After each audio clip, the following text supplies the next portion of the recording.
अगर आप internet banking इस्तेमाल कर रहे हैं या कभी भी ऑनलाइन ट्रांजैक्शन किया है तो ये वीडियो आपके लिए बेहद जरूरी है। हर दिन हजारों लोग साइबर ठगी का शिकार हो रहे हैं।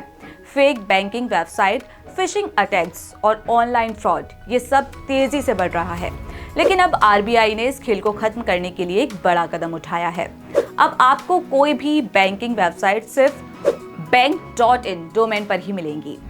मतलब अगर आपको किसी बैंक की वेबसाइट पर जाना है तो आपका एड्रेस हमेशा bank.in पर खत्म होगा। इससे नकली वेबसाइट बनाना मुश्किल हो जाएगा और लोग ठगी का शिकार होने से बच सकेंगे।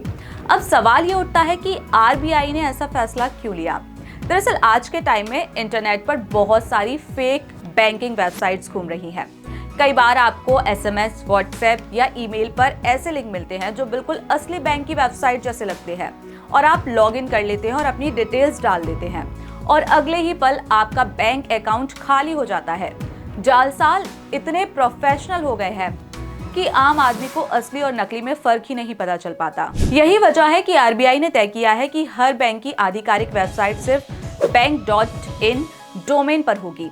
मतलब अगर आप किसी बैंक की साइट पर जा रहे हैं और उसका एड्रेस कुछ और है तो समझ जाइएगा कि वो नकली हो सकती है। अब यहाँ एक और चीज आती है, सिर्फ बैंक ही नहीं बल्कि एनबीएफसीज और फिनटेक कंपनियों के लिए भी आरबीआई ने fin.in डोमेन लॉन्च किया है। इसका मतलब ये हुआ कि अगर कोई फाइनेंशियल सर्विस कंपनी है तो उसकी असली वेबसाइट का एड्रेस fin.in पर खत्म होगा।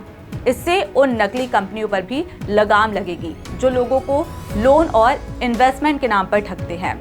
तो ये जो bank.in और fin.in वाला सिस्टम आया है, इसका सबसे बड़ा फायदा ये होगा कि लोग असली और नकली वेबसाइट में फर्क कर पाएंगे और सबसे अच्छी बात, इसका कंट्रोल सीधे आरबीआई और आईडीआरबीटी के पास रहेगा, जिससे सुरक्षा का लेवल और बढ़ जाएगा। लेकिन यहाँ एक और बड़ा बदलाव आने वाला है। आरबीआई ने एक और बड़ा फैसला लिया है जिसमें इंटरनेशनल ऑनलाइन ट्रांजैक्शन ज्यादा सुरक्षित हो जाएगा।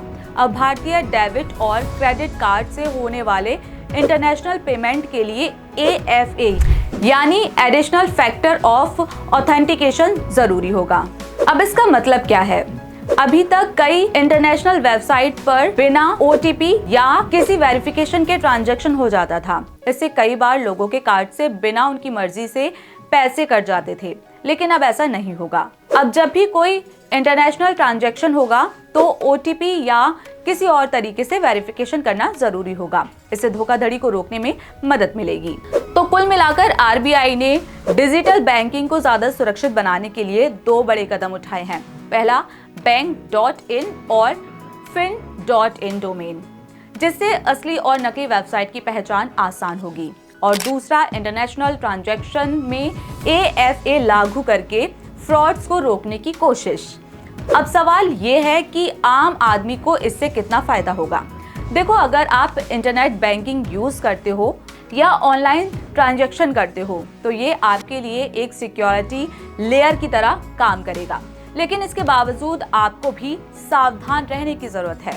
कोई भी लिंक क्लिक करने से पहले सोचिए। अगर कोई बैंक आपको कॉल करके आपके कार्ड की डिटेल्स मांगे तो समझ जाइए कि वो फ्रॉड है। साइबर सिक्योरिटी का मतलब सिर्फ एक नियम बनाना नहीं होता, बल्कि लोगों को जागरूक करना भी होता है, और यही हम यहाँ कर रहे हैं। तो अगर आपको ये जानकारी उपयोगी लगी हो तो इसे ज्यादा से ज्यादा शेयर करें ताकि लोग जागरूक हो सके और ऑनलाइन ठगी से बच सकें।